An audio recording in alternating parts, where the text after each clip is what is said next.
पराग sir हे general practitioner आहेत. विरारमध्ये त्यांचं दवाखाना आहे आणि दवाखान्याला ब्रेक देऊन ते त्यांचा छंद जोपासतायत. गेली अनेक वर्ष ते किंगफिशर या पक्षावर अभ्यास करतायत. त्याच्यावर त्यांनी एक पुस्तक पण लिहिले, जावे त्यांच्या देशाचं.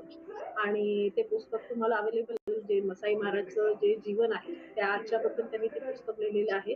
तेही तुम्ही त्यांच्याकडनं घेऊ शकता. त्यातनं भरपूर माहिती तुम्हाला प्राण्यांची आणि पक्ष्यांची दोन्ही मिळेल. आज ते आपल्या इथे वेळात वेळ काढून आले, दवाखाना बंद ठेवून आले. So it's a privilege to us. I welcome them.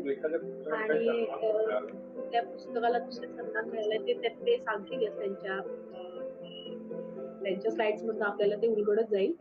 तर आता इथे आपण त्यांना वेलकम करूया. तर्फे आयोजित आजच्या या वेबिनार मध्ये आपल्या सगळ्यांचं स्वागत. सर्वप्रथम मी पुराणिक सर आणि अर्चना मॅडम यांचा खूप खूप आभारी आहे. त्यांनी इथे वेबिनार करण्याची मला संधी दिली, तुमच्याशी इंटरॅक्शन करण्याची संधी दिली. आज आपण 3 विषयावर मेनली बोलणार आहोत. म्हणजे त्याचे 3 भाग केले. एक आहे different aspects of bird photography, दुसरा आहे showcase of a few of my images. मी काही 40-50 इमेजेस तुम्हाला दाखवणार आणि त्याच्यावर तुम्हाला काही मार्गदर्शन करणार आहे. आणि पुराणिक सरांनी मला सांगितलं होतं की तुमची लगेचच एक बिग वन टूर आहे आणि photography at big one opportunities and challenges, तिथे तुम्हाला काय काय अपॉर्च्युनिटी मिळू शकतात त्याच्यावर आपण डिटेलमध्ये बोलणार आहोत. तर सगळ्यात महत्त्वाचं म्हणजे आपण जेव्हा म्हणतो की different aspects of bird photography सुरू करतो, तेव्हा आपलं पहिलं उद्देश असतं की आपल्याला शार्प इमेज काढायची. आपण त्यासाठी टेक्निकलचे आहेत, ISO आहे, शटर स्पीड आहे, अपर्चर आहे, एक्सपोजर आहे, या सगळ्या गोष्टी आपण शिकलेलो असतो आणि त्या सगळ्या शिकून आपलं पहिलं एम असतं. ओके, तर पहिलं आहे आपण आपलं पहिलं एम असतं जेव्हा आपण पहिलं फोटोग्राफी सुरू करतो तेव्हा आपलं पहिलं एम असतं आपण शार्प इमेज काढायचे. आणि शार्प इमेज करण्यासाठी आपण आपल्याला जे काही बेसिक्स शिकलेलो असतो, आपण ISO आहे, शटर स्पीड आहे, त्याच्यानंतर अपर्चर आहे, ह्या सगळ्या ज्या कॅमेराच्या गोष्टी सगळ्या शिकलेलो असतो त्या यूज करून आपण शार्प इमेज काढायला शिकतो. शार्प इमेज काढून झाल्यानंतर मग आपलं दुसरं डिझायर असतं, दुसरं विश असतं की आपल्याला एखादा बर्ड विथ प्रे मिळावा. काहीतरी तोंडात घेतलंय बर्डने, एक फिश आहे, कुठे स्नेक आहे किंवा एखादा बर्ड त्याने कॅच केलेला आहे. मग आपण बर्ड विथ प्रे काढायला शिकतो. त्यानंतर आपल्याला वाटतं की आता बर्ड इन फ्लाईट आपल्याला आलं पाहिजे. फ्लाईट करण्यासाठी आपण शटर स्पीड कसं मॅक्सिमम ठेवायचं, पॅनिंग कसं करायचं, कमीत कमी शेक कसा येईल हाताला, आणि हे सगळं करून आपण चांगल्या बर्ड इन फ्लाईट इमेजेस काढायला सुरुवात करतो. मग आपल्याला वाटतं की बर्ड इन फ्लाईट विथ प्रे पाहिजे, आणखी मजा येईल, आणखी आपल्याला काय सांगा. आणि बर्ड इन फ्लाईट विथ प्रे काढलेल्या इमेजला एखाद्याला आपल्याला प्राईज पण मिळतं आणि आपले डिझायर हळूहळू पूर्ण व्हायला लागते. मग आपल्याला वाटतं की आता चांगल्या प्रकारचा एका मीटिंगचा शॉट मिळावा किंवा फाईट मिळावी, बॉडबीट फाईट सारखे फाईट मिळावेत, फाईट करताना दोन्ही बर्ड्स चांगले शार्प यावेत आणि असं खूप छान छान छान इमेजेस मिळाव्यात असं वाटतं. कालांतराने त्याही मिळायला लागतात आणि हळूहळू आपल्या सगळ्या डिझायर पूर्ण होतात. आणि मग काय, व्हॉट नेक्स्ट? हे सगळं झाल्यानंतर पुढे काय? आणि इथे आर्ट सुरू होते, कला सुरू होते. Photography, bird photography as a art पण त्या दृष्टीने बघायला लागतो. आणि त्या दृष्टीने बघायला सुरुवात केल्यानंतर 4 गोष्टी खूप महत्वाच्या आहेत. त्यातला एक आहे composition, use of light, slow shutter speed आणि स्टोरी टेलिंग इमेजेस. त्यातलं कंपोजिशन खूप महत्व आहे या गोष्टीला. आपण कोणती इमेज कशी कंपोज करतो, प्रत्येकाच्या आयडियाज वेगवेगळ्या असतात. आपण जेव्हा फील्डवर जातो तेव्हा माझं म्हणणं आहे की आपण डोक्यात इमेज घेऊन जायची, कंपोजिशन घेऊनच जायचं. आपल्याला अशीच इमेज काढायची, मला अशीच इमेज पाहिजे, मला ह्या प्रकारची इमेज पाहिजे, त्या दृष्टीने आपण प्रयत्न करायचे. आणि जेव्हा तुम्ही व्ह्यू फाइंडर मधून बघताय कॅमेराचा, तेव्हाच फील्डवर जर ती इमेज चांगल्या प्रकारे कंपोज करू शकलात, रूल ऑफ थर्ड वगैरे सगळा यूज करून जर तुम्ही चांगल्या प्रकारे जर ते इमेज कंपोज करू शकलात तर एडिटिंगला नंतर प्रॉब्लेम येत नाही आणि तुम्हाला खूप चांगल्या प्रकारे वाईड अँगल चांगल्या प्रकारे इमेज मिळते, जी इमेज एक वेगळ्या प्रकारे तुम्ही प्रेझेंट करू शकता. आता सोशल मीडिया आहे, सोशल मीडियावर आपण एखादी इमेज टाकतो, आपण बघतो खूप सारे पोर्ट्रेट इमेजेस येतात, हॅबिटेट शॉट्स येतात, ऍक्शन शॉट्स येतात. पण त्यामध्ये सुद्धा समजा एखादी इमेज अशी असते जी आपल्याला आवडते. तुम्हाला जी आवडते ती मला आवडली पाहिजे असं काही नाही. तुमची आवड वेगळी असेल, माझी पण आवडते. काहीतरी एक वेगळी दृष्टी असते, एक वेगळ्या गोष्ट असते. प्रत्येकाचं कंपोझिशन वेगवेगळं असू शकतं. पण ते असलं पाहिजे, ते प्रत्येकाने आपल्या मनात ठेवलं पाहिजे आणि तसंच जाऊनच मग आपण फील्डवर गेलं पाहिजे. तर आपण चांगली इमेज, वेगळी इमेज प्रोड्यूस करू शकतो, जी तुमची आयडेंटिटी बनू शकते. काहीतरी वेगळं तुम्ही देताय असं. म्हणून कंपोझिशन खूप महत्वाचं आहे. Second is a use of light. जेव्हा आपण फील्डवर जातो, प्रत्येक वेळेला तुम्हाला गोल्डन लाईट मिळणार नाहीये. सॉफ्ट लाईट्स प्रत्येक वेळेला तुमच्यासाठी नसणार.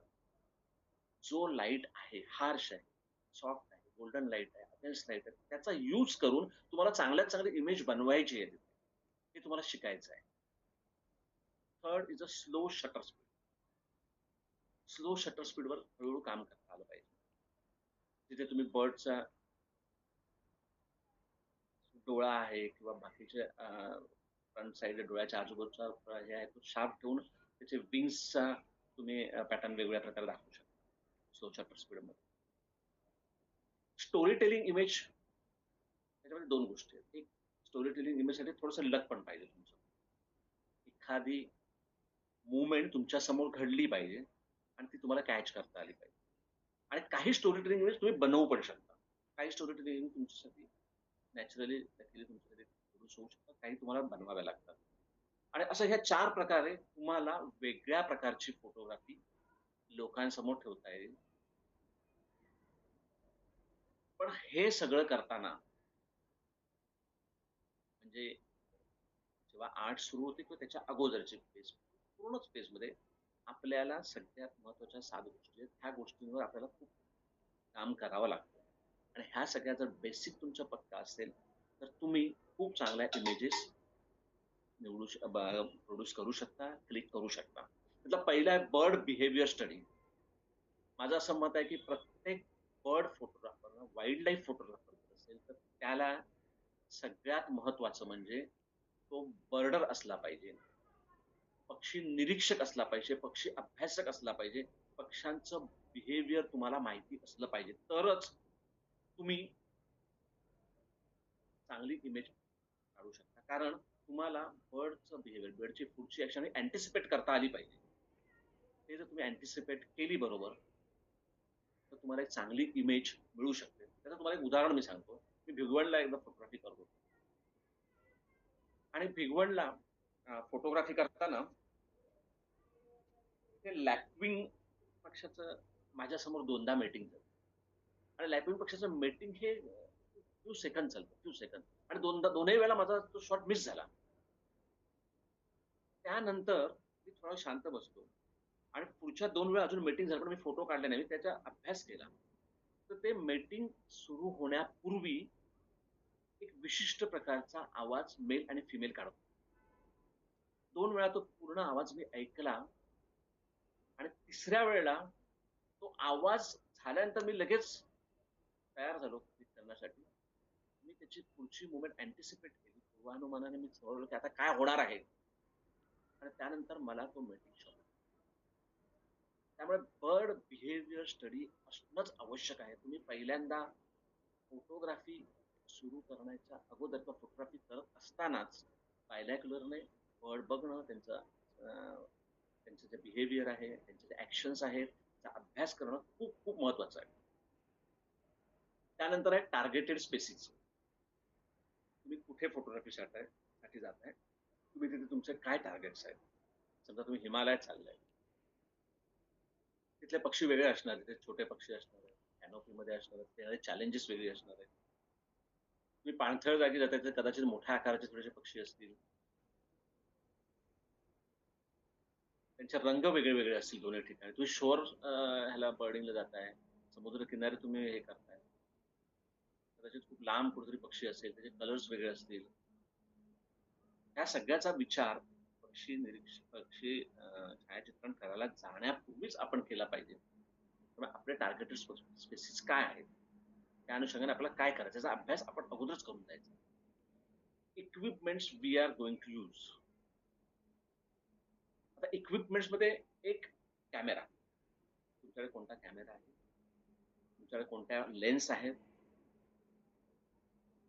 आणि दुसरं सगळ्यात महत्वाचं म्हणजे ट्रायपॉड, मोनोपॉड आणि बिन बॅग हे तुम्हाला वापरता आलंच पाहिजे. ह्याची तुम्ही प्रॅक्टिस केलीच पाहिजे.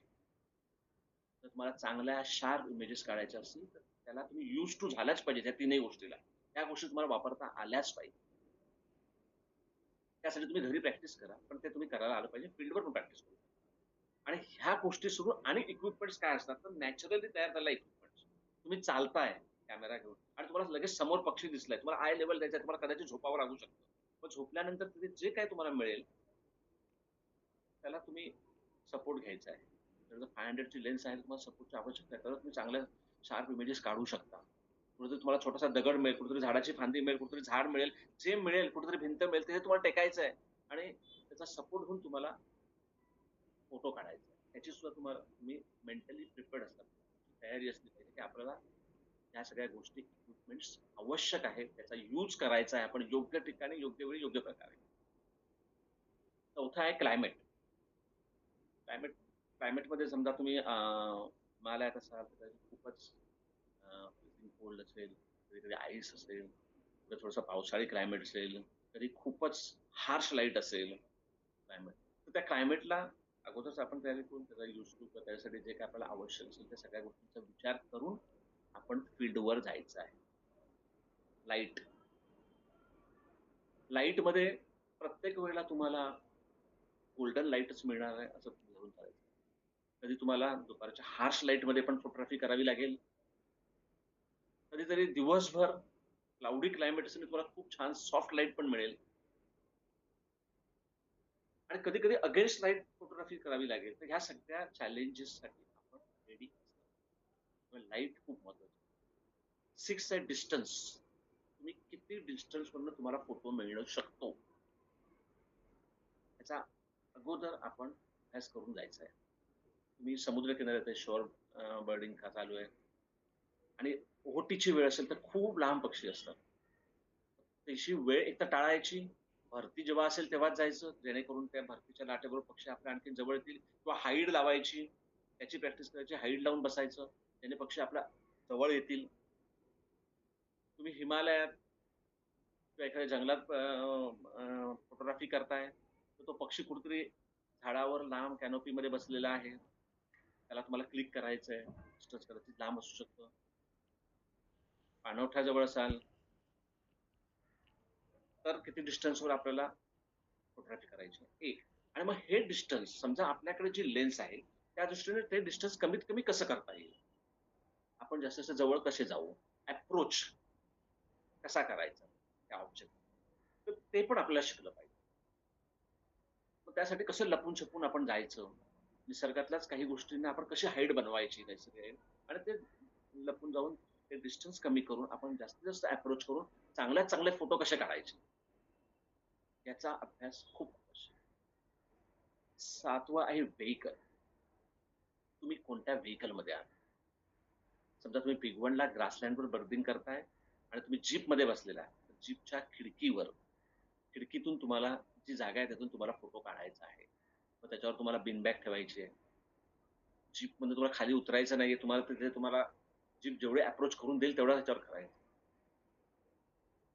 तेच समजा तुम्ही सुंदरबनला आहात, भितरकणिकाला आहात किंवा भिगवणला आहात किंवा जुवारी नदीवर गोव्याला तुम्ही खारफुटीच्या जंगलात मॅनग्रोव्ह फॉरेस्टमध्ये बर्डिंग करताय. ती बोट आहे. ती बोट हेलकावे खात असते. छोटासा त्याला एक हे असतं. तर ती जी छोटंसं ते हलणं जे असतं, ते तुम्हाला नलिफाय करायचं आहे. ते तुमच्या फोटोमध्ये नाही यायला पाहिजे. तरच तुमचा शार्प इमेज येणार आहे. मग त्या ठिकाणी मी ॲडवाइस करेन की हँडहेल्ड फोटोग्राफी करा. जेवढं जमेल तेवढं. कारण हँडहेल्ड फोटोग्राफीमध्ये तुम्ही तो जो काही छोटासा जे मूव्हमेंट आहे ती तुम्ही नलिफाय करू शकता. तिथे तुम्ही बिन बॅग पण वापरू शकता. पण जर बोट एका ठिकाणी उभी असेल, थोडी उभी असेल तरच तुम्ही बिन बॅगचा उपयोग करा. अदरवाईज तुम्ही हँडहेल्ड फोटोग्राफी केलं तर तुम्हाला जास्त चांगला रिझल्ट देऊ शकतो. आता यानंतर मी तुम्हाला काही माझ्या इमेजेस दाखवणार आहे. कारण मला वाटतं थोड्याशा वेगळ्या आहेत. तुम्ही पण त्याचा अभ्यास करा. तुम्हालाही कसं वाटतं सांगा. ही इमेज मी आंबोसेलीला केनियामध्ये क्लिक केलेली आहे. मी जीपमधून तिथे पोहोचलो आणि मी बघितलं खूप मोठ्या प्रमाणात इथे फ्लेमिंगोज आहेत आणि हा एक फ्लेमिंगो एका बाजूला त्याचं प्रतिबिंब पडलेलं आहे पाण्यामध्ये. माझ्याकडे 500 ची लेन्स आहे. मला वाटतं 500 च्या लेन्सने एक फोटो काढूया मस्त त्याचा प्रतिबिंब दिसेल. खूप छान फोटो होईल. पण मी नंतर विचार केला, की असे रिफ्लेक्शन्स वाले फ्लेमिंगोचे दुसरे खूप सारे फोटो आपण बघितले. खूप सारे फोटो आहेत. पण त्यापेक्षा जर समजा मी आजूबाजूचा जर आणखीन प्रदेश जर दाखवला, आंबोसेली राष्ट्रीय उद्यानाचं कसं आहे, त्याचा पाणथळ लँडस्केप कसा आहे, हे जर लोकांना दाखवलं, तर ते जास्त चांगलं होईल असं मला वाटलं आणि मग मी माझ्याकडच्या 18105 या किट लेन्सने हा फोटो काढला. 18105 साधी किट लेन्स आपल्याला मिळते, त्याने हा फोटो मी काढलेला आहे. आणि 18105 ही हलकी लेन्स असल्यामुळे मी गाडीच्या खाली सुद्धा थोडासा गाडीच्या खिडकीतनं थोडं अजून खाली जाऊ शकतो आणि थोडंसं जेवढा आय लेव्हलला जातील तेवढा प्रयत्न करून मी ही इमेज केली. की मी अजिबात 500 लेन्सचा वापर केलेला नाही. वेगळ्या प्रकारचं कंपोजिशन. ती पण कंपोज करतात असंच बघा. पेलिकन आहे, 18105 वेगळ्या प्रकारे. बर्ड इन फ्लाइट आहे. आपण 18105 ने सुद्धा हा फोटो काढू शकतो. फ्लाइट आपण 18105 ने काढलेला फोटो. आंबोसेलीचेच हे सगळे फोटो आहेत. आपण सेम वेगळ्या प्रकारचं कंपोजिशन आणि बेसिक लेन्स. आता हा कॉमन बर्ड आहे, ओपन बिल स्टॉक, सगळीकडे आढळतो. हा मंगला जोडीला मी फोटो काढला. हा आपण एक पोर्ट्रेट फोटो जवळून घेऊन त्याचा शार्प इमेज सगळं करू शकतो. पण त्याच्या मागचा जो परिसर आहे किंवा आजूबाजूची हिरवळ आहे, त्याने एक वेगळ्या प्रकारचं कंपोजिशन, एक वेगळ्या प्रकारचा त्याला फील द्यायचा प्रयत्न मी केलाय. आपण असा वेगळ्या प्रकारचे जेव्हा फोटोग्राफीला करायचे तुम्ही पोर्ट्रेट फोटो काढू नका असं नाही. तुम्ही फोटो काढा, शार्प इमेज पण काढा. पण ते करतानाच काही वेगळं कंपोजिशन, वेगळं काही आपण करू शकू का? याचा विचार करून तुम्ही अशा प्रकारे फोटोग्राफी करू शकता. ते परत डार्टर बर्ड्स, बर्ड्सचे खूप छान छान फोटोज आहेत. आपण डेप्थ ऑफ फील्ड देऊन आजूबाजूचा प्रदेश दाखवण्याचा आणि एक वेगळा इम्पॅक्ट, एक वेगळ्या प्रकारचा इम्पॅक्ट देण्याचा प्रयत्न आपण केलेला आहे. मंगलाजोडीचंच आहे. फॉग होतं. सकाळची मॉर्निंग लाईट होती. लाईट खूप कमी होती, पण फॉग होतं. अशा वेळेला जेव्हा फॉग वगैरे असेल किंवा तुम्ही 1-2 स्टॉप अंडर घेऊन एक्सपोजर कंपोजिशन थोडंसं कमी करून चांगल्या प्रकारे तो फॉगचा इफेक्ट पण देऊ शकता आणि बर्ड पण चांगल्या प्रकारे आपण प्रेझेंट करू शकतो. आता हा परत जलदापारा नॅशनल पार्कला काढलेला फोटो आहे. कॉमन स्पेसिस आहे. पण हा 18105 ने काढलेला.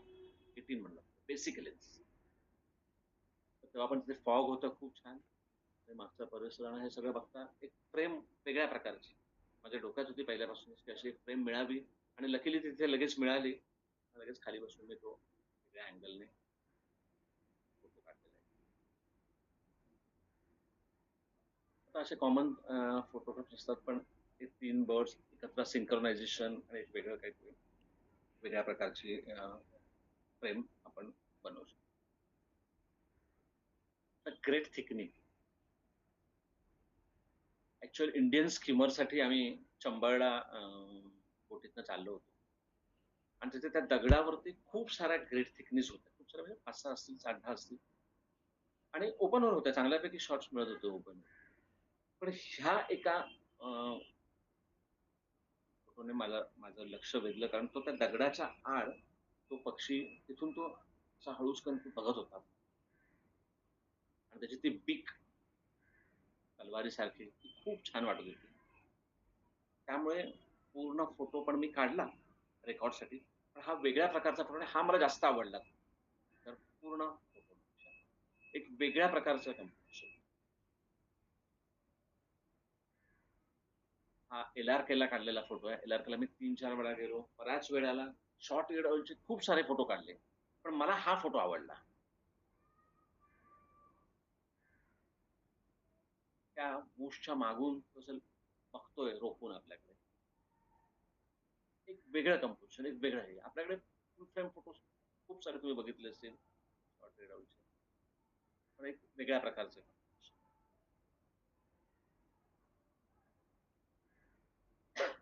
फ्लाइंग शॉट काढताना तुम्हाला सगळं माहितीच असेल की सगळ्यांचा अभ्यास केला असेल की शटर स्पीड आपल्याला जास्त ठेवायला पाहिजे, पॅनिंग करता आलं पाहिजे, जास्त कमीत कमी शेक हे मिळालं पाहिजे.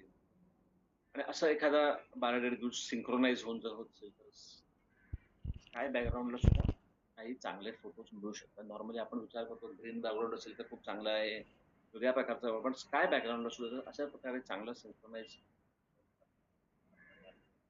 छान. हा मंगलाजुडीला काढलेला फोटो आहे, ऑर्बिट त्याचा फ्लाइंग शॉट. पण याच्यात सुद्धा मी टाईट क्रॉप न करता मुद्दाम पूर्ण सगळं हॅबिटेट दाखवले मागचं. ते त्याला एक वेगळा इम्पॅक्ट येतो, वेगळ्या प्रकारे आपण प्रेझेंट करतो. तिथल्या आजूबाजूचा निसर्ग सुद्धा आपण लोकांसमोर ठेवतो आणि त्याला एक वेगळ्या प्रकारचा इम्पॅक्ट फोटोला येतो. हे इंडियन स्किमर्सला तुम्ही जेव्हा चंबळला जाल, चंबळला इंडियन स्किमर्सचे खूप छान चांगले फोटो मिळतात.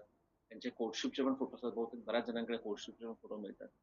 पण ह्याच्या इथे फ्लाइंग शॉट जेव्हा माझ्या पाठीमागे एक जुनं काहीतरी दगडी पुरातन काळातलं काहीतरी बांधकाम असल्यासारखं ते होतं आणि त्याच्या बाजूला उडताना मिळाले. आणि म्हणून मी मुद्दाम ते सगळं मागचं जे बॅकग्राऊंड आहे ते तसंच ठेवून त्याला काहीतरी एक पुरातन हे देऊन फ्लाइंग शॉट घेण्याचा मी प्रयत्न केलाय. तसाच हा पण फ्लाइंग शॉट तसाच आहे. बाजूला डोंगराची जी प्रतिकृती आहे ते पण व्हिज्युअलाइज होते, दिसते. कॉमन स्पेसिस आहेत, पण एक अनकॉमन फ्रेम, एक वेगळ्या प्रकारची फ्रेम.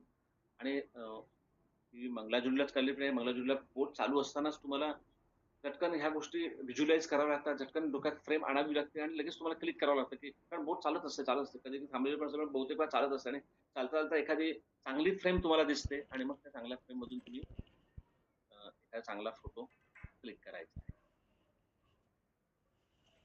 आता हा फोटो मी आताच नॉर्थ केनियाला गेलो होतो, लायकिपियाला काढलाय.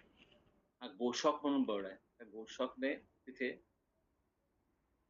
स्नेक किल केला होता. स्नेक तो खात होता आणि स्नेक खाताना त्याचे आम्ही 500 डेजने खूप छान फोटो काढले. त्याचा स्नेक खाऊन झाल्यानंतर लक्षात आलं की तो उडणार आहे. पण जेव्हा हे लक्षात आलं मला आणखीन एक गोष्ट अशी पाठीमागे खूप छान स्काय होतं, खूप छान. मी लगेच 70-200 लेन्स काढली, 500 लेन्स बाजूला ठेवली आणि उडताना मागच्या स्काय सहित काही वेगळं कंपोजिशन, काही वेगळी फ्रेम बनते काय फ्रेम काढली.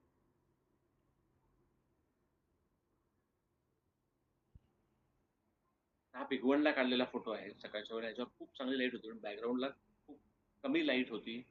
आणि मग मी आणखीन 3 ते 4 स्टॉप आणखीन डाऊन गेलो. एक्सपोजर कंपोजिशन आणखीन कमी केलं आणि मग या लाईटचा एक वेगळा इफेक्ट देण्याचा प्रयत्न केला. Use of light, me light कसा यूज कराल कोणत्या परिस्थितीत, त्याचं एक उदाहरण आहे. तिथे पण तसंच आहे. हा भरतपूरला काढलेला फोटो आहे. संध्याकाळची वेळ खूप लाईट कमी झाला होता. मी मुद्दाम विरुद्ध दिशेला गेलो आणि विरुद्ध दिशेने मी हा फोटो काढला. त्या पाण्यात पडतो, पाण्यातले जे काही लाईट्स रिफ्लेक्ट होत होते त्याचा इफेक्ट कसा जास्तीत जास्त आपण देऊ शकू एखाद्या इमेजला, त्याचा विचार करून. हे पण तसंच आहे. एक्सपोजर कंपोजिशन खूप कमी करून जो लाईट त्याच्यावर पडतोय आणि त्याच्या व्हाईट पार्टवर पडतोय स्पेशली, तो कसा आपण मॅक्झिमम फोटोमध्ये दाखवू शकू याचा विचार करून हा फोटो काढलेला आहे. आता इथे लाईटही कमी आहे, ऍक्शनही आहे. असे ऍक्शन्स आपण क्लिक करतो, पण असे ऍक्शन घडलं सुद्धा पाहिजे. मग म्हटलं की ऍक्शन फोटोग्राफी आहे, स्टोरी टेलिंग इमेजेस ज्या असतात त्या प्रत्येक वेळेला बऱ्याच वेळेला आपल्याला नशीब पण लागतं, लक लागतं. काही वेळेला आपण त्या स्वतः बनवू शकतो, पण बऱ्याच वेळेला ती मुवमेंट घडली पाहिजे आपल्यासमोर. जर ती आपण मुवमेंट घडली आणि त्यावेळेला आपण जर एकदम अलर्ट असू, आपण योग्य लेन्स त्यावेळेला वापर, योग्य प्रकारे आपण सेटिंग्स जर ठेवली तर आपण चांगली story telling image fast click करू शकतो. आपण फ्लेमिंगोज खूप बघितले. मी पण खूप बघितले असेल, फोटोग्राफी पण केली असेल. हा एंड टू प्लेन्सला आम्ही केनियाला टांझानियाला फोटोग्राफी करत होतो आणि तिथे खूप म्हणजे एक हजारो फ्लेमिंगोज होते आणि आम्ही तिथून गाडीने जात असताना फ्लेमिंगोज बघितले. थोड्या वेळाने लक्षात आलं की तिथे काहीतरी ऍक्टिव्हिटी चालू आहे आणि आणखीन जवळ गेलं तर समजलं की त्यांचं मेटिंग चालू आहे. फ्लेमिंगोचं मेटिंग आणि तेवढ्यात पावसाळा सुरू होते. तुम्हाला रेनड्रॉप्स पडलेले दिसतील आणि एक खूप छान इमेज मिळाली. माझ्या आफ्रिकेतील वन्यजीवनाचा थरार या पुस्तकामध्ये मी त्या पूर्ण जी ऍक्शन्स झाल्या तिथे फ्लेमिंगोच्या त्याच्यावर एक पूर्ण चॅप्टर लिहिलं आहे. एक पूर्ण प्रकरण मी त्याच्यावर लिहिलेलं आहे. खूप छान ऍक्टिव्हिटीज त्यांच्या चाललेल्या होत्या आणि सुरुवातीला आम्ही थोडा वेळ गेला तर ते मीटिंगचं काही हे नव्हतं. पण हळू-हळू जसा थोडासा पाऊस पडायला लागला, थोडं क्लाउडी क्लायमेट झालं, ॲटमॉस्फिअर पूर्ण चेंज झालं आणि नॉर्मल फ्लेमिंगोज देखील असताना लगेच मीटिंगला सुरुवात झाली. पहिल्या सुरुवातीला कोर्टशिप झालं आणि कोर्टशिप नंतर मीटिंग गेलं आणि मग एक खूप छान फोटोग्राफी 3-4 तास थांबावं लागलं. त्याच्यानंतर ही ॲक्टिव्हिटी पेशन्स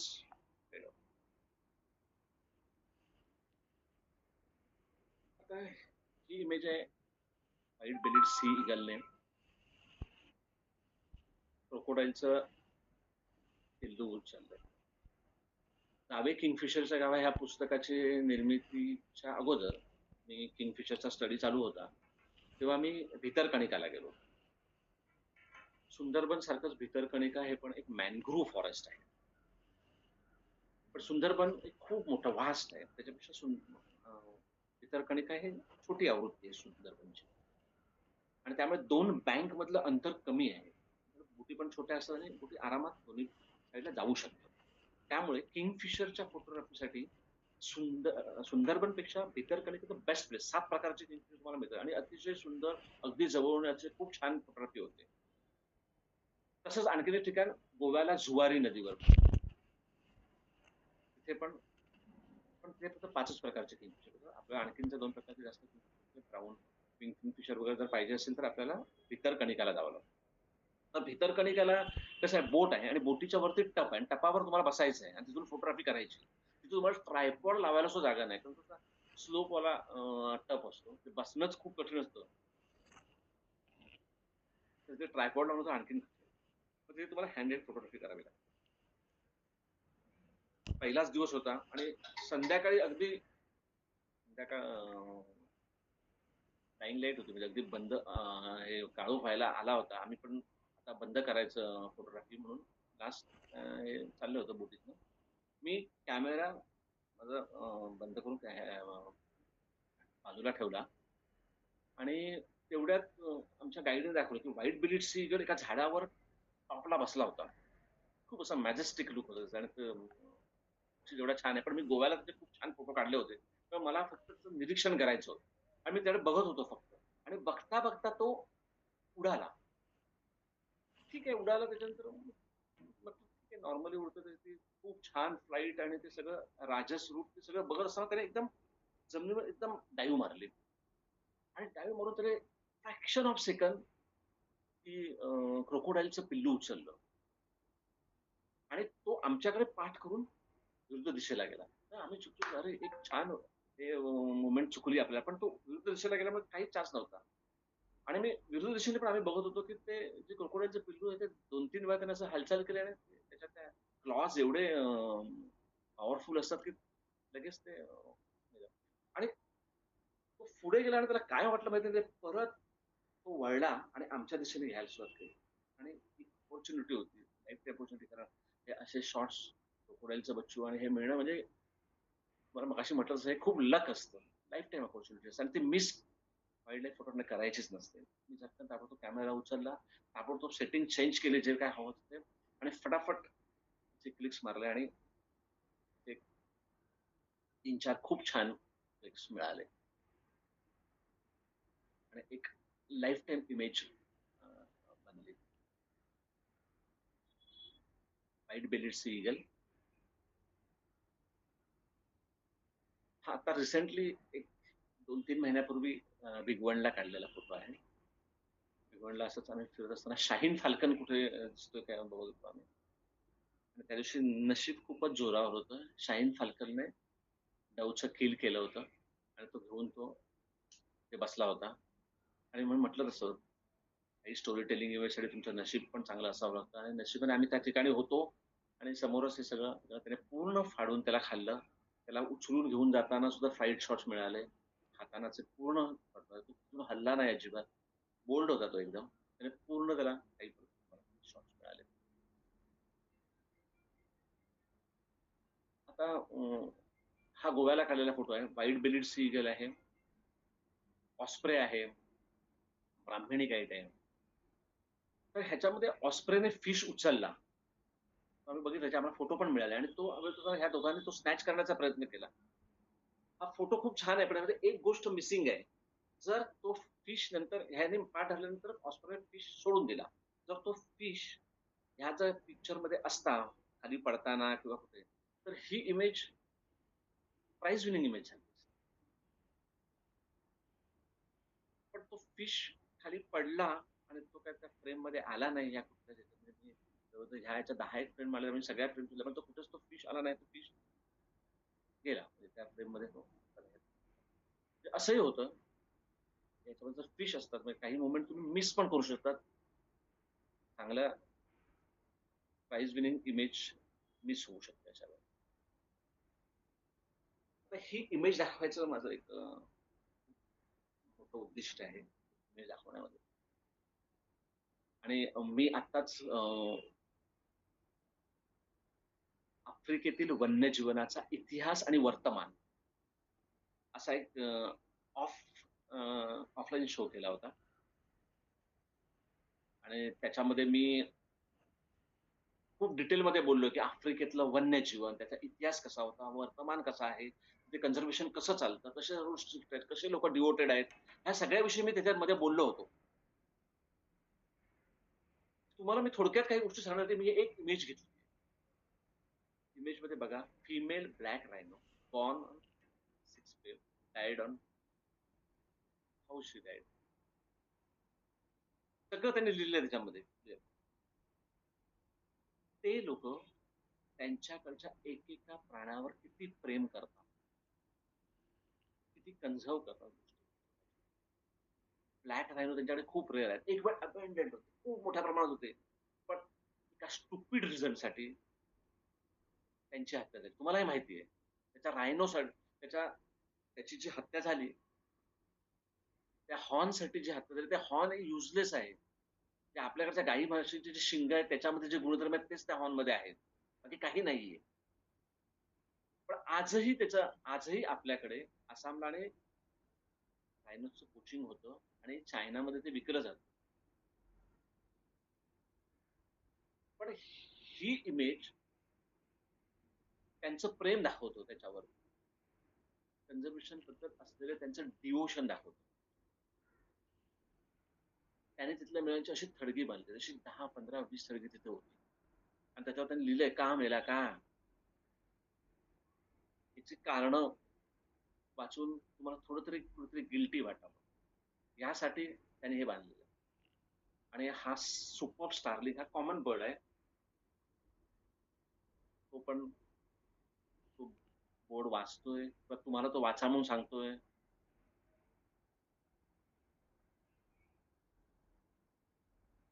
तर अशा प्रकारे जर कन्झर्वेशन आपल्याकडे झालं तर आपण आफ्रिकेसारखं अबंडंट वाईल्ड लाईफ किंवा त्याच्यामधनं रेव्हेन्यू जनरेट करू शकतो किंवा पुढे जाऊ शकतो. त्यासाठी आपल्याला वन्यजीवांवर प्रेमच करावं लागेल.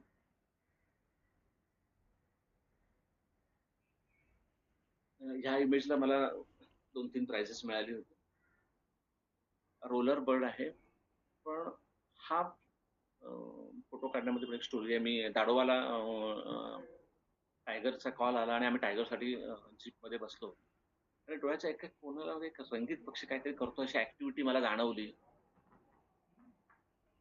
आणि मी बघितलं तर रोलर त्याची नेहमीची ऍक्टिव्हिटी तो प्रे हे करतो आणि टॉस करतो. मी सांगितलं अँटिसिपेशन. त्याने खालून उचलला, मला माहिती तो टॉस करणार, तो जाऊन बसला पण ह्या वेळेला मी एक काळजी घेतली, शटर स्पीड थोडंसं स्लो ठेवलं आणि जीपवर पिनबॅग लावलेलीच होती. त्या पिनबॅगवर माझी लेन्स आणि कॅमेरा ठेवला आणि त्यामुळे त्याच्या पंखांना स्लो शटर स्पीडमुळे एक वेगळा इम्पॅक्ट आला. बाकी ऍक्टिव्हिटीज त्याने सगळ्या केल्या. डोळा शार्प आहे, बाकी सगळं शार्प आहे, बाकी सगळे ऍक्टिव्हिटी आणि ही ऍक्टिव्हिटी कॉमन आहे, बऱ्याच जणांकडे करू शकतो. पण त्याच्या पंखांचा जो इफेक्ट आहे तो अनकॉमन असल्यामुळे मला याला एक 3-4 कॉम्पिटिशन मध्ये प्राइजेस मिळाले.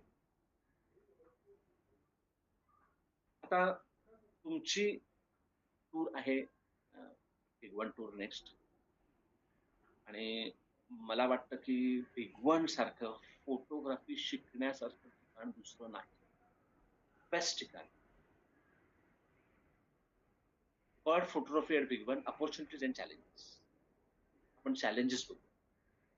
फ्रीझिंग कोल्ड, जानेवारी फेब्रुवारी डिसेंबर खूप थंडी असते. सकाळच्या वेळा तुम्ही जाता सनराईजला तेव्हा भयंकर थंडी आणि खूप वारा असतो. फोटोग्राफी इन मुव्हिंग बोट. पण हे दोन चॅलेंजेसलाच मी अपॉर्च्युनिटी समजतो. कारण फ्रीझिंग कोल्ड या वातावरणामुळे बरेचसे मायग्रेटरी बर्ड्स इथे येतात आणि फोटोग्राफी इन मुव्हिंग बोट याच्यामध्ये पण एक अपॉर्च्युनिटी. ह्या बोटमुळेच तुम्ही इझिली पक्ष्यांना अप्रोच करू शकता, जास्तीत जास्त जवळ जाऊ शकता, जास्त जवळ जाऊन तुम्ही फोटोग्राफी करू शकता. तर तुम्ही त्या पक्ष्यांकडून जाऊच शकला नसता जर बोट नसते. तेव्हा हे चॅलेंजेसच. आणखी काय अपॉर्च्युनिटीज आहेत तर अबंडंट बर्ड लाईफ. खूप खूप पक्षी मायग्रेटरी बर्ड्स मोठ्या प्रमाणात येतात. मला हा फोटो काढू द्या, हा फोटो काढू असं होणार आहे. Numerous chances to click action shots. कारण तिथे खूप प्रमाणात मासे आहेत आणि ते मासे टिपणं सारखं चालूच असतं, त्यामुळे ते ऍक्शन कायम चालूच असते आणि खूप मोठ्या प्रमाणात पक्षी असल्यामुळे काही ना काहीतरी ऍक्शन चालू होतं. मग तुम्हाला ऍक्शन शॉट तिथे खूप मिळणार आहे. तुम्ही त्या तयारीनेच जा. Beautiful sunrise and sunset. Big वनचा सनराईज आणि सनसेट अतिशय सुंदर असतो. त्याच्या पार्श्वभूमीवर तुम्हाला खूप सारे चांगले फोटोग्राफ्स मिळू शकतात. त्याचा पण पूर्ण विचार करून जायचं आहे. Very good light through out the day. Morning आणि इव्हिनिंगला तर खूप छान लाईट असतेच. दुपारी सुद्धा थोडी हार्श लाईट होते, पण हार्श लाईट मध्ये सुद्धा अपॉर्च्युनिटीज वेगळ्या आहेत. हार्श लाईट मध्ये फोटोग्राफी तुम्ही आणखी चांगल्या प्रकारे वेगळ्या प्रकारे करू शकता. हा भिगवणला काढलेला फोटो आहे. तुम्हाला फ्लेमिंगोज मिळतील खूप. पण फ्लेमिंगोज बरोबर असं काहीतरी बॅकग्राऊंड जर चांगलं मिळालं, एक वेगळी फ्रेम बनू शकते जी तुम्हाला खूप आनंद देईल. एक गर्ल्स आहेत, गर्ल्स पण तसंच आहे, खूप मोठ्या प्रमाणात. बघा केवढ्या प्रमाणात गर्ल्स आहेत आणि एखादा उडाला आणि अशी एखादी छान फ्रेम मिळाली तर तुमच्यासाठी एक लाईफ टाईम फ्रेम. आता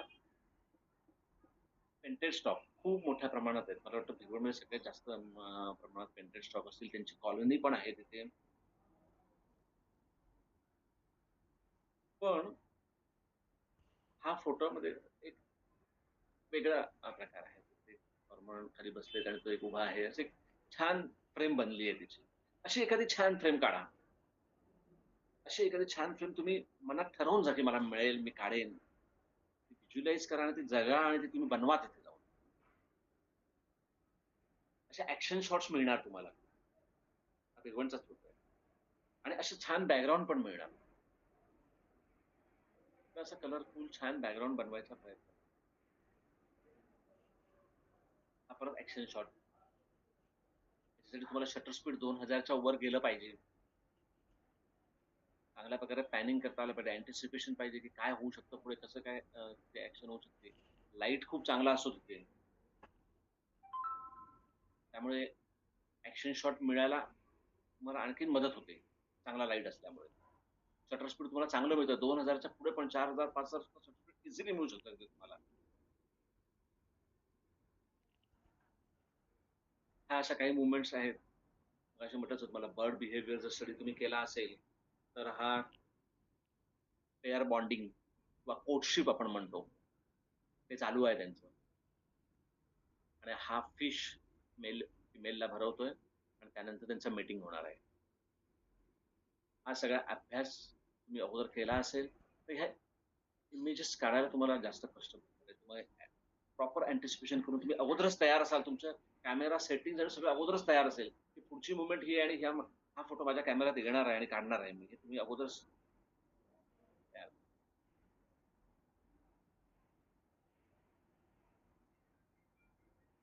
अशा पण छान इमेजेस तुम्हाला लव्ह मेकिंगच्या मिळू शकतात. आपण विगवणचाच फोटो आहे. मगाशीच म्हटलं खूप मोठ्या प्रमाणात वाईल्डलाईफ आहे आणि काय वेगवेगळ्या फ्रेम्स, वेगवेगळे ॲक्शन्स चालू असतात. तुम्ही फक्त तयार राहायचंय त्याच्यासाठी. योग्य कॅमेरा, योग्य सेटिंग्ज करून आणि डोक्यामध्ये खूप साऱ्या फ्रेम्स घेऊन. लिटिल टनने फिश पकडलाय. आता मगाशी म्हटलं तसं अँटिसिपेशन, बर्ड बिहेवियर आहे. तो दुपारच्या वेळेला फिशिंग करतो most of the time. आणि तो पाण्यात चोच घालतो आणि थोड्या वेळाने वर करतो. हे जर तुम्हाला त्याचे बिहेवियर माहिती असेल तर हा फोटो काढणं काही कठीण नाही. बिहेवियर तुम्हाला माहिती असणं खूप महत्वाचं आहे. आता मगाशी म्हटलं मी सनराईज आणि सनसेट. सनराईज आणि सनसेट दोन्ही वेळेला कधीच वाईड बॅलन्स ऑटोवर ठेवू नका. वाईड बॅलन्स जास्तीत जास्त वाढवून 7,000 8,000 करून तुम्ही त्या सनराईज आणि सनसेटचा इम्पॅक्ट अजून फोटोमध्ये कसा वाढवता येईल याचा प्रयत्न करा. तो इम्पॅक्ट फोटोमध्ये येऊन दे. तो सनराईज तुम्ही डोळ्याने बघताय, तो त्याच्यापेक्षा जास्त चांगल्या प्रकारे फोटोमध्ये आला पाहिजे.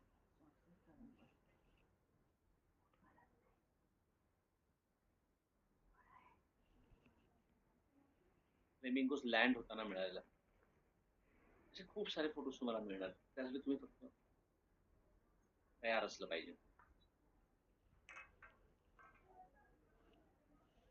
आता ही एक गोव्याला काढलेली इमेज आहे. ऑस्प्रे आहे आणि फिश खातो.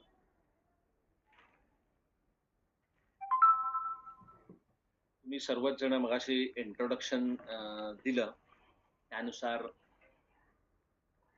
आपण बर्ड फोटोग्राफी करतो, एक हॉबी म्हणून करतोय, एक मनाला आनंद देण्यासाठी तुम्ही करताय. त्या कोणी प्रोफेशन म्हणून निवडलेलं नाहीये. किंवा मारुती चित्तमपल्ली सरांनी म्हटलंय, जो माणूस वनात रमतो, चाफा त्याच्या मनात, तो चाफा तुमच्या मनामध्ये फुलला पाहिजे आणि तो कॅमेऱ्यात उतरला पाहिजे.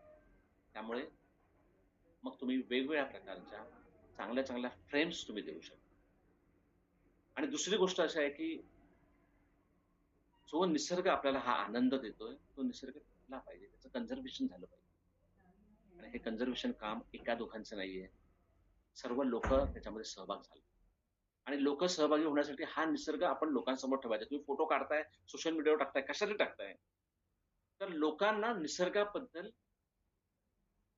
एक वेगळी जागृती निर्माण झाली, वेगळं प्रेम वाटलं पाहिजे, आपलेपणा वाटला पाहिजे. मग तो कन्झर्वेशन करणार, मग तो त्याला डिस्ट्रॉय करणार नाही, तो टिकवून ठेवण्याचा प्रयत्न करणार.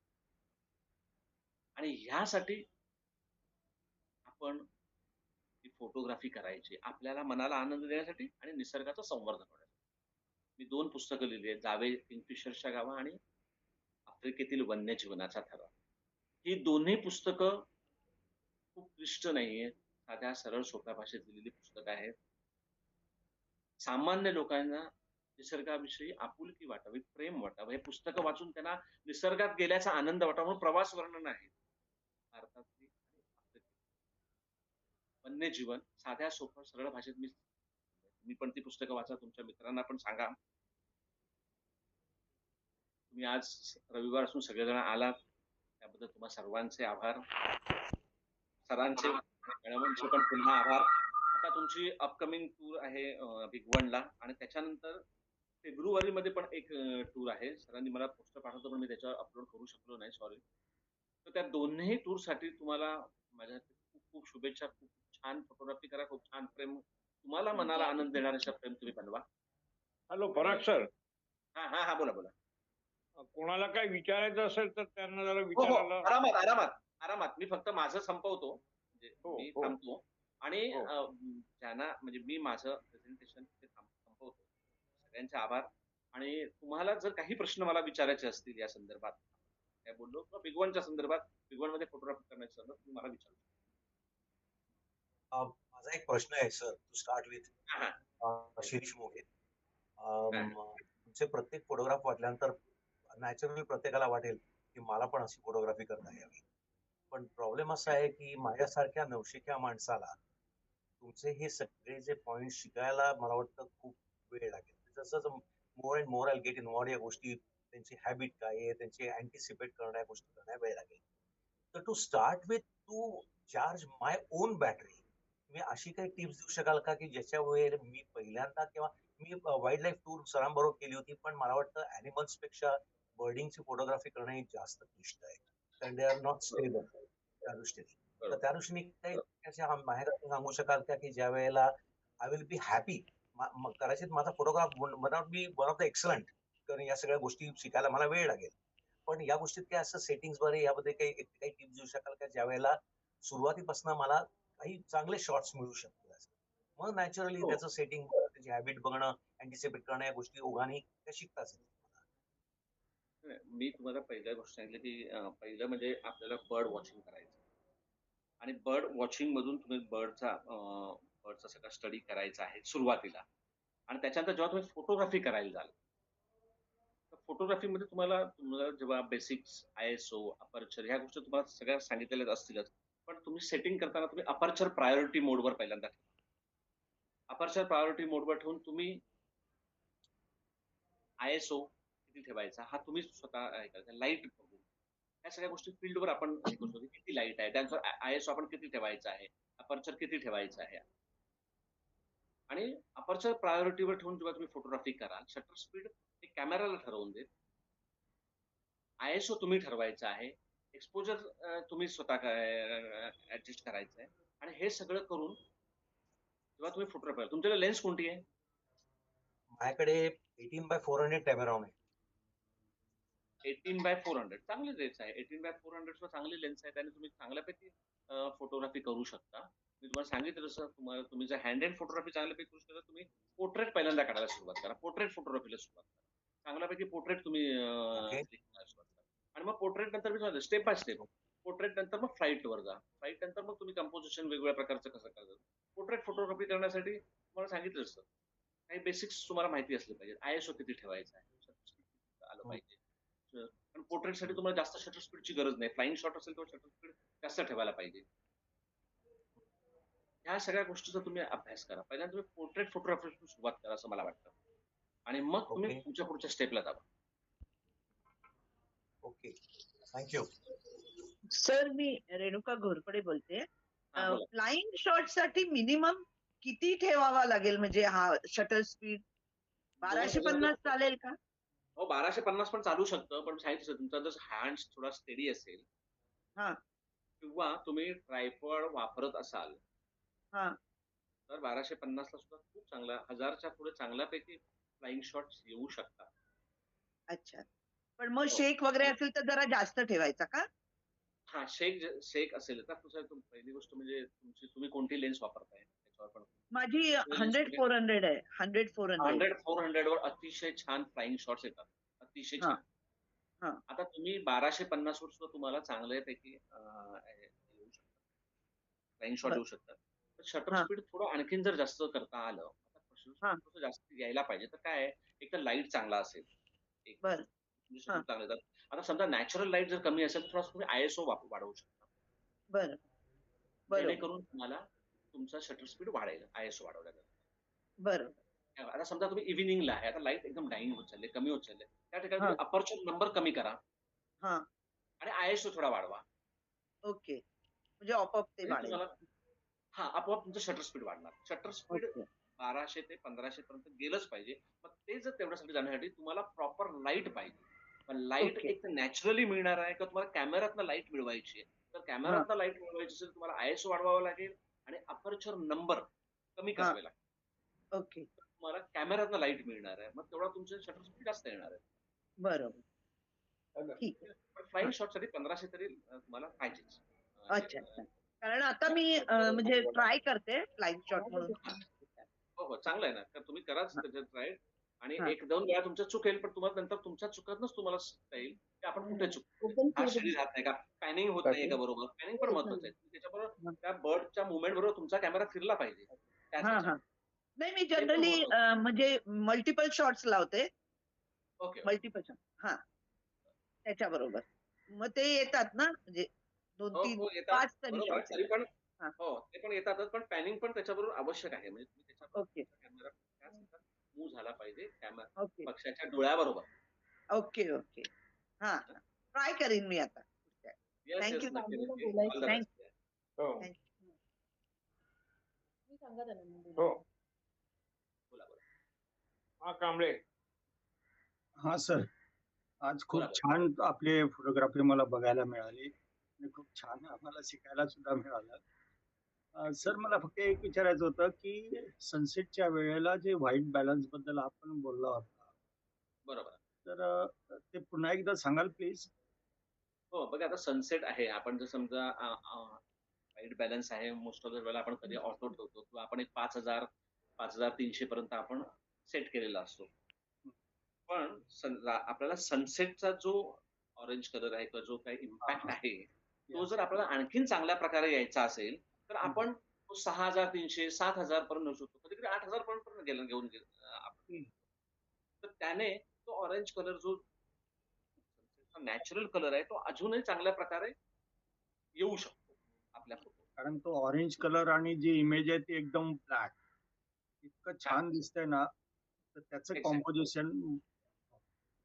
त्याच्यासाठी तुम्हाला आता कसं आहे की आपण बघा, आपण जेव्हा फोटो काढतो, मी तुम्हाला मगाशीच म्हटलं की फोटोमध्ये अगेन्स्ट लाईट फोटोग्राफी ही सुद्धा खूप छान असते. अगेन्स्ट लाईट एखादी इमेज सुद्धा खूप छान आणि चांगल्यापैकी प्रेझेंट आपण करू शकतो. प्रत्येक वेळेला इमेज तशीच दिसायला पाहिजे. म्हणून म्हटलं की मगाशी आपण वेगळ्या प्रकारचे फोटो काढतो. त्या लेवलला आपण फोटोग्राफी ऍज अ आर्ट म्हणून आपण प्रेझेंट करायचे वेगळ्या प्रकारे. तर आता कसं झालंय की सोशल मीडिया येऊन 7-8 वर्ष. सोशल मीडियावर लोकांनी काय करायचं बऱ्याच साऱ्या तुम्हाला? स्पेसिस अपलोड केलेल्या आहेत. नवीन स्पेसिस, अगदी रेअर स्पेसिस सुद्धा आता सोशल मीडियावर लोक टाकतात. त्यामुळे लोकांची पोर्ट्रेट फोटोग्राफीची भूक बरीचशी भागली आहे. लोकांनी सगळ्या स्पेसिस बघितल्या आहेत. तुम्ही नवीन काय देणार आहेत त्यांना? जेव्हा नवीन स्पेसिस होत्या, ज्या लोकांपर्यंत आल्यानंतर तोपर्यंत ठीक होतं. आता सगळ्या स्पेसिस लोकांनी बघितल्या, सगळं नवीन बघितलेलं आहे. पण लोकांना काय बघायचं? तर लोकांना हॅबिटॅट बघायचं आहे. लोकांना लँडस्केप्स बघायचे, लोकांना आर्ट म्हणून काहीतरी वेगळी फ्रेम बघायची आहे आता. आणि ते तुम्ही त्यांना द्या. ती त्यांची भूक तुम्ही भागवा. तुम्हाला नवीन द्यायला पाहिजे प्रत्येक. सोशल मीडिया असं आहे की तुम्ही जर नवीन दिलं तर तरच लोक तुम्हाला अप्रिशिएट करणार, ते टिकून राहणार, त्यांच्यामध्ये क्युरिओसिटी निर्माण होणार. आणि आपलं फायनल एम निसर्ग संवर्धन हेच आहे. आणि मग निसर्ग संवर्धनासाठी लोकांना जर आपल्याकडे अट्रॅक्ट करायचं असेल, तर आपल्याला निसर्गातल्या अनटच गोष्टी, ज्या लोकांनी बघितलेल्या नाहीये, त्या गोष्टी दाखवायच्या. तुम्ही मला सांगा, तुम्ही बिग वनला जाता, सामान्य माणसं जातात का? जिथे सामान्य माणसं नाही जात तिथे तुम्ही जाताय. अशी हिमालयातले कित्येक ठिकाणं आहेत, कित्येक पार्क्स आहेत, तिथे सामान्य माणसं नाही जाऊ शकत. पण म्हणजे त्यांना निसर्गाची आवड नाहीये असं नाहीये. त्यांनाही जायचंय, त्यांनाही आवड आहे आणि त्यांची आवड आपण त्यांना फोटोग्राफीतनं भागवतो. आणि आज नाही उद्या ते पण त्यासाठी तयार होतील, ते पण जाईल. तर आपला तोच एम आहे. सगळ्यांना निसर्गाची आवड लागावी, निसर्गाकडे लोकांनी आकर्षित व्हावं आणि त्याचं कन्झर्वेशन व्हावं. त्याचा जो ऱ्हास होतो तो कुठेतरी थांबावा. आणि त्यासाठी मला असं वाटतं की वेगळ्या प्रकारे हा निसर्ग लोकांसमोर फोटो जर ठेवला पाहिजे, तरच लोक त्याकडे आकर्षित होतील. Yes, sir. खूप छान. आता पुढच्या माझ्या फोटोग्राफी टूरला तुम्ही जे काय आता गाईड केलं त्याचा नक्की मला फायदा होईल, खूप फायदा होईल. काय नक्कीच. असेल ते मी सर तुम्हाला कॉल. आणि तुम्ही हळूहळू हे सगळ्या गोष्टी अप्लाय करा. आणि मला असं वाटतं की टूरच्या 2 दिवस अगोदर तुम्ही फक्त मला कोणती फ्रेम काढायची आहे, कोणत्या ह्याचा विचार करा. फ्रेम डोक्यात घेऊन तुम्ही जा. बघा तुम्हाला नक्की त्याच्यामध्ये यश मिळेल. येस, खूप खूप धन्यवाद. थँक्यू. आणखीन कुणाला काय विचारायचं आहे? हॅलो हॅलो हॅलो हा बोला बोला.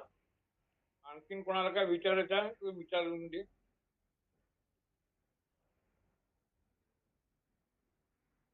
हॅलो मला वाटतं सगळ्यांना म्हणजे कुणाला काही विचारायचं नाही असं वाटतं. म्हणजे इनफ हे झालेलं आहे. हो सर संदेश पांशे बोलतोय. हा बोला बोला. हॅलो. हा बोला बोला ऐकायला येतंय तुमची मला. हा, फोटो बोला. हो, येतंय. एकदम मस्त वाटली. थँक्यू. मला एक विचारत होतं की बर्ड फोटोग्राफीसाठी लेन्स कुठची सर चांगली आहे? लेन्स हो म्हणताय ना? हा, तुम्ही कोणता हो म्हणजे हो लेन्स. निकॉन की कॅनन वापरता, काय वापरता? कोणता निकॉन कॅमेरा वापरतो. निकॉन ना? निकॉन मध्ये बघा, निकॉन मी पण स्वतः निकॉनच वापरतो. निकॉन मध्ये 200-500 लेन्स अतिशय सुंदर आहे. पण ती मिळते की नाही बघायला लागेल. 200-500 लेन्स अतिशय सुंदर लेन्स आहे.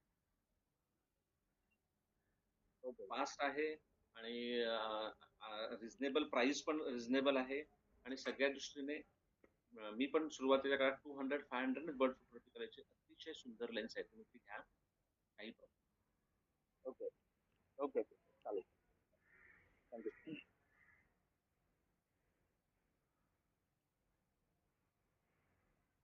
अजून कोणाला काही प्रश्न असतील तर विचारा. रेणू मॅम, शिरीष सर.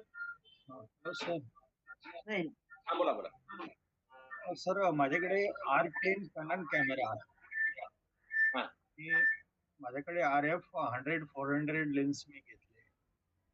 तर बरोबर. बर्डिंग अजून कुठली चांगली राहील हे सजेशन? काय बर्डिंग साठी कुठली चांगली राहील लेन्स आपलं? 100-400 तुम्ही RF लेन्स अतिशय सुंदर लेन्स आहे. 100-400 लेन्स फास्ट आहे आणि अतिशय सुंदर. माझ्या बरोबर माझा एक मित्र असतो जो फोटोग्राफी करतो, तो 100-400 वर फोटोग्राफी अतिशय सुंदर फोटोग्राफ्स येतात.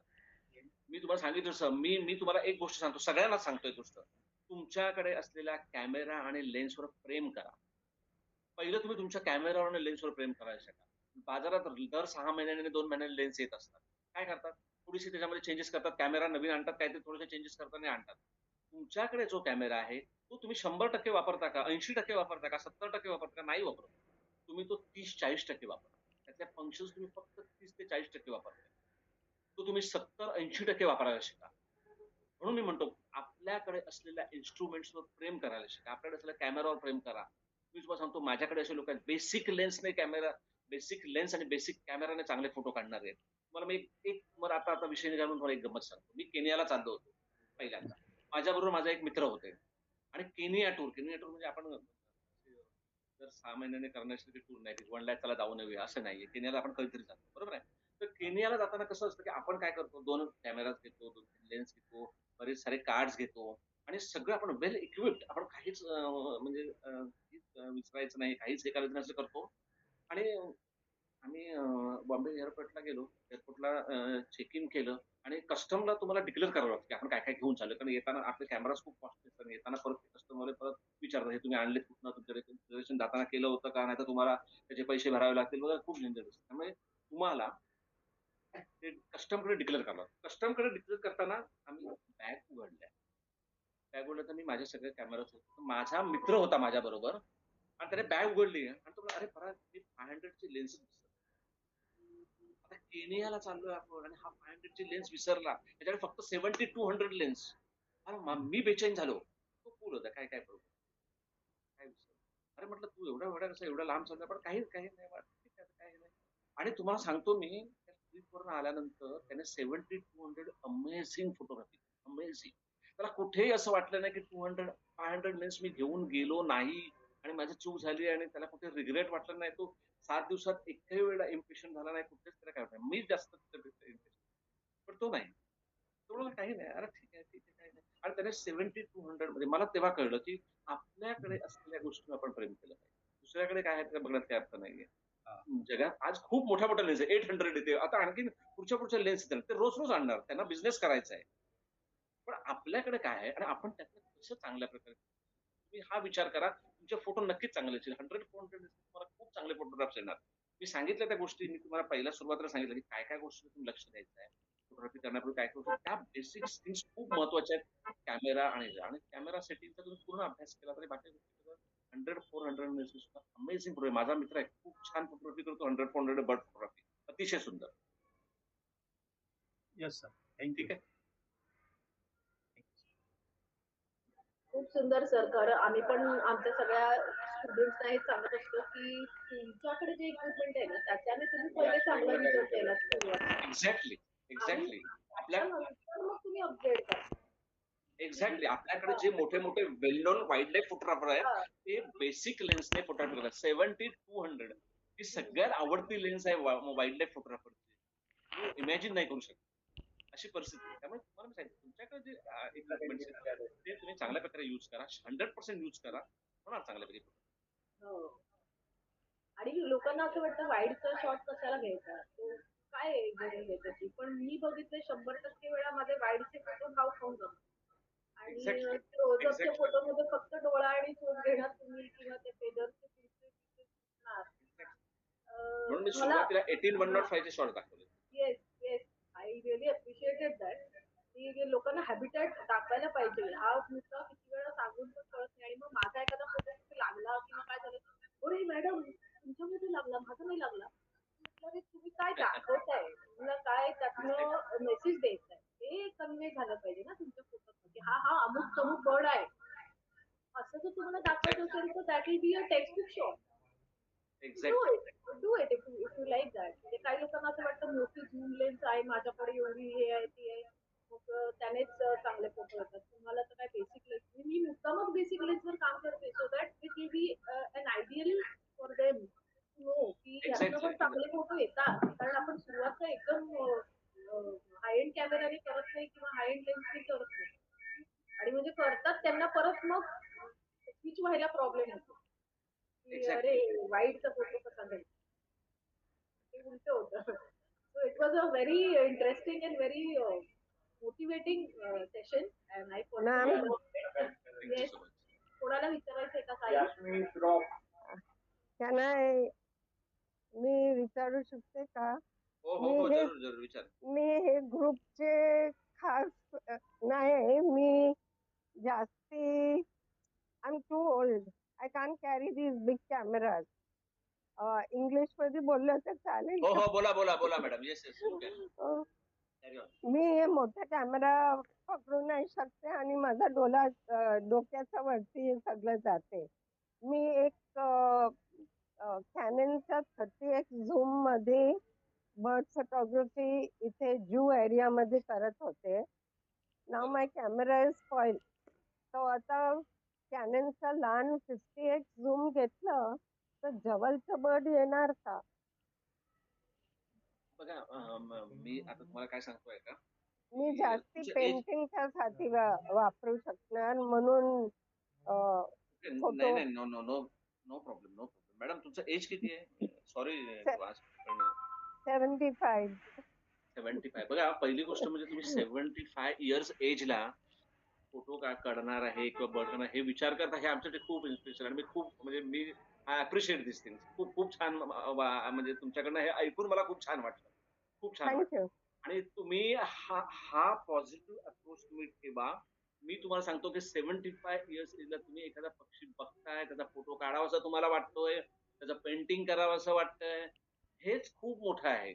आणि तुम्ही ह्याचा तुम्ही पूर्णपणे आनंद घ्या. तुमच्याकडे कॅमेरा कोणता आहे, तुम्ही कसा फोटो काढला, काही याला मरत नाही. तुम्ही तो जाऊन तिथे काढलाय हीच खूप मोठी गोष्ट आहे. त्यामुळे तुम्ही जा, तुमच्याकडे जो कॅमेरा आहे तुम्हाला हातामध्ये पकडू शकाल, तुम्ही त्याचं वेट जेवढं बेअर करू शकाल त्या ह्याचा कॅमेरा घेऊन तुम्हाला जसं जमेल त्याप्रमाणे तुम्ही त्याचा फोटो काढा, तो पक्षी बघा, त्याचा अभ्यास करा, त्या न्याहाळा त्याला आणि त्याचा आनंद घ्या. तुम्ही तुमच्यासाठी हे करा. I am into conservation. My husband and I, we have made a game many years ago on ecology, how economy destroys the earth. It's through a game. म्हणजे खूप स्टुडंट संगती ते वापरलं पण आहे. खूपला अफेक्ट पण झाला आहे. We used to do workshops at Nehru Center, Tata Institute, St. Xavier's College. हे conservationचा तर I would have liked to send that game also to you if you would. Yes, please, please, madam. तुम्ही मुंबईला आहे का? मुंबईला. अच्छा. So I will take your number from sir or madam. Please. And yes, I would love to meet you.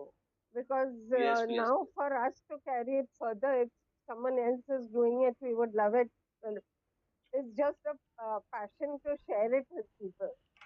Yes, thank you so much. Thank you. No, madam thank तुमचं काम you. जे आहे ते आमच्यापेक्षा खूप मोठं आहे.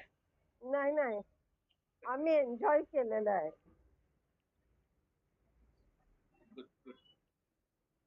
Good to hear about you. Thank you sir. अजून कोणाला काही विचारायचंय? Hello, anyone there? Okay. So I think all the queries are clear and everybody enjoyed the session, including us. It was great pleasure having you, sir. And Thank you so much. we'll keep in association and we'll keep having discussions and whatever way we can contribute to the society, we'll do that. Yes. Okay, thanks a lot for all your time and your work, sharing and bearing us. Yeah, thanks a lot. See you soon. Thank you so much. Yes. Thank you very much. Bye bye. Bye bye. Yes.